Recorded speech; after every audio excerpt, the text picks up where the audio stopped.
High மக்களே, வாழ்க வளமுடன். எல்லாரும் எப்படி இருக்கீங்க? நான் உங்கள் சுசித்ரா.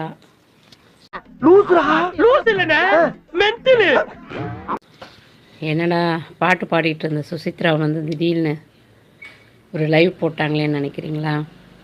நீங்க எல்லாம் பாத்துட்டு இதை உட்காந்து அரை மணி நேரம் பாக்குறீங்க. முண்டமே வேஸ்ட் ஆவாக்கு டைம். ஏஞ்சி வேலைக்கு போ.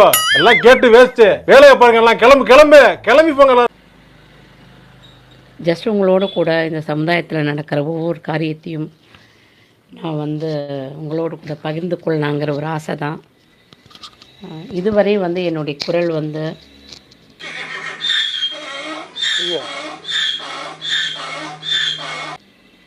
மக்கள் பார்வை,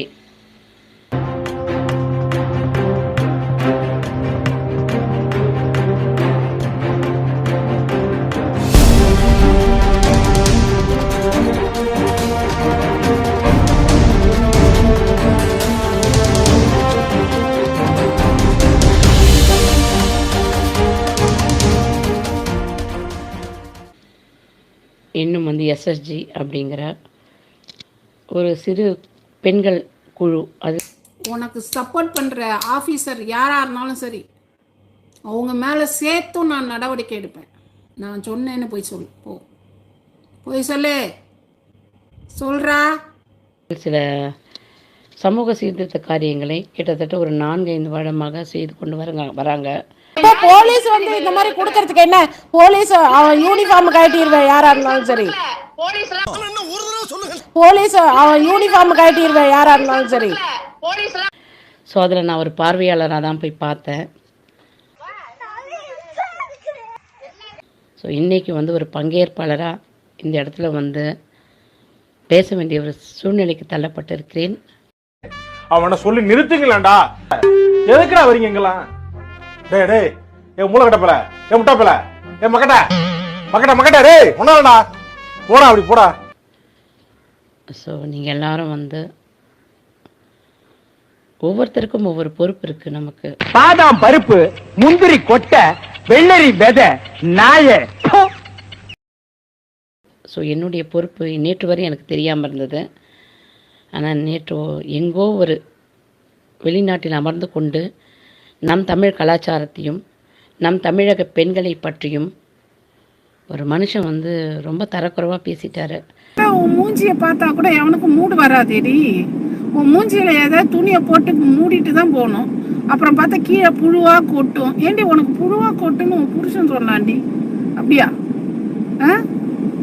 அதுவும் என்னை குறித்து பேசுனதற்காக நான் சொல்லலைங்க. இந்த வயசான காலத்துல வாயை வச்சுக்கிட்டு சும்மாவே இருக்கிறது இல்ல. இடத்துல ஒவ்வொருத்தருக்கும் நம்ம யார், நம்மளுடைய பின்புலம் என்ன, நம்ம பெண்மை என்ன, நம்ம எப்படிப்பட்டவங்கன்னு தெரியும். ஆனால் ஒன்றுமே தெரியாமல் மேட்ரிமோனியல்லேருந்து அவங்க நான் ரெஜிஸ்டர் பண்ணியிருந்தேன். அது சம்மந்தமாக வந்து என்னென்னு பார்த்தீங்கன்னா அதில் பதிவு பண்ணியிருந்தேன். என்னோடய பேரண்ட்ஸ் நம்பரை காண்டாக்ட் பண்ணி பேசினாங்க. அதன் மூலியமாக வந்து என்னென்னு பார்த்தீங்கன்னா பொண்ணு பார்க்குற நிகழ்வு நடந்தது. அதுக்கப்புறம் வந்து என்னென்னா உறுதிப்படுத்துதல் நிகழ்வு நடந்தது. இதுக்கு அடுத்தபடியாக வந்து இடைப்பட்ட காலகட்டங்களில் அவங்களுக்கு உடல்நிலை, கல்யாணத்துக்கும் இதுக்கும் இடைப்பட்ட காலகட்டங்களில் இது மாதிரி வந்து உடல்நிலை சரியில்லை, பிரெயின் டியூமர், இதனால் ஆக்சிடெண்ட் ஆச்சு, இப்படியெல்லாம் சொல்லி வந்து பல்வேறு முறையில் நூதனமான முறையில் வந்து என்னென்னு பார்த்திங்கன்னா எங்கிட்டேருந்து 43 லட்சம் ரூபாய்க்கு வந்து என்னென்னு பார்த்திங்கன்னா என்னோடய கம்ப்ளைண்ட் நான் பதிவு பண்ணியிருக்கேன். ஆக்சுவலாக வந்து என்னென்னு பார்த்திங்கன்னா கிட்டத்தட்ட 80 lakhsக்கு வந்து என்னென்னு பார்த்திங்கன்னா நான் என் குடும்பத்தார் எல்லாருமே வந்து என்னென்னா பணத்தை வந்து இவங்கக்கிட்ட இழந்திருக்கோம். பணமாகவும் சரி, நேரடியாக ஆபரணங்களாகவும் சரி, நகை, இந்த மாதிரி எல்லாமே வந்து இழந்திருக்காங்க. நிறைய பேருக்கு பார்த்தீங்கன்னா அவங்க வந்து மன உளைச்சல் கொடுத்துருக்காங்க. டோமர் மாமா கொட்டையை காணவில்லை என்று கம்ப்ளைண்ட் கொடுத்தானு. கொட்டை கிடைத்ததா?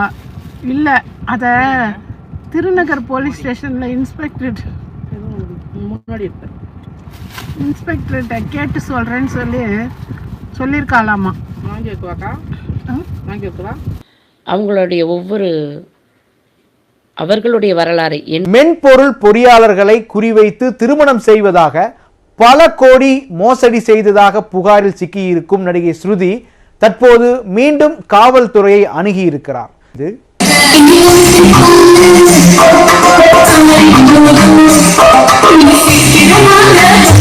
மேட்ரிமோனி மேட்ரிமோனியல் மூலமாக மென்பொருள் பொறியாளர்களிடம் திருமணம் செய்வதாக கூறி 2 கோடி ரூபாய்க்கும் அதிகமாக மோசடி செய்ததாக சர்ச்சையில் சிக்கியவர் நடிகை ஸ்ருதி. கோவை பாப்பநாயக்கன் பாளையத்தைச் சேர்ந்தவர் ஸ்ருதி. லண்டனில் படித்து வந்த இவர் கடந்த 2016ஆம் ஆண்டு முதல் முறையாக மோசடி புகாரில் சிக்கினார்.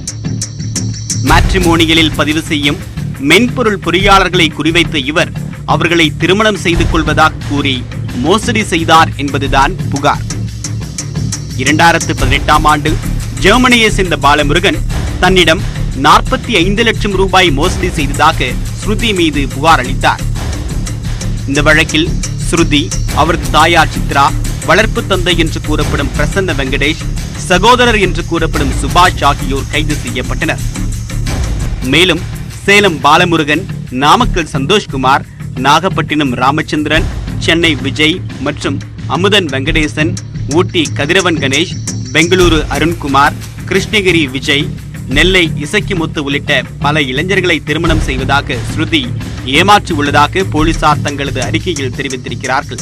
இந்த வழக்கு தொடர்ந்து நடந்து வருகிறது. வரலாறு தெரியும் என்று சொன்ன ஒரு அண்ணனுக்கும் தம்பிகளுக்கும் தங்கைகளுக்கும் அக்காக்களுக்கும், அதாவது